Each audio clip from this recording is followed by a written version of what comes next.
Road ప్రమాదంలో మరణించిన బాధిత కుటుంబాలను పరామర్శించిన మోహన్ రావు పటేల్ ప్రజా ట్రస్ట్ చైర్మన్ ఇటీవలే నిర్మల్ జిల్లా బైంసా పట్టణంలోని సత్పూల్ బ్రిడ్జిపై జరిగిన దుర్ఘటన సోమవారం అర్ధరాత్రి 12 గంటల సమయంలో ఎర్టిగా కారు లారీ కంటైనర్ ఢీకొని నలుగురు మృతి చెందారు. కుబేర్ మండలంలోని కుప్టి గ్రామానికి చెందిన ముగ్గురు రాజన్న, జి బాబన్న, బోజారం పటేల్, కుబేర్ మండల కేంద్రానికి చెందిన వికాస్ కార్ డ్రైవర్ కుబేర్ బాధిత కుటుంబ సభ్యులకు ప్రగాఢ సానుభూతి తెలుపుతూ వారి కుటుంబాలను మనోధైర్యం కల్పించారు. వీరి కుటుంబాలను ప్రజా ట్రస్ట్ వీరి కుటుంబాలను ప్రజా ట్రస్ట్ అందంగా ఉంటుందని మోహన్ రావు పటేల్ తెలిపారు.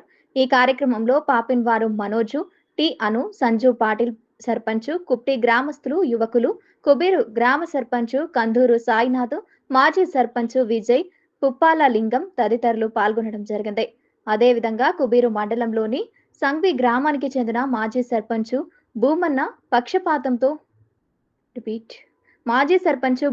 పక్షపాతంతో ఉండటం వల్ల అది తెలుసుకున్న ప్రజా ట్రస్ట్ చైర్మన్ వారి నివాసానికి వెళ్లి పరామర్శించారు.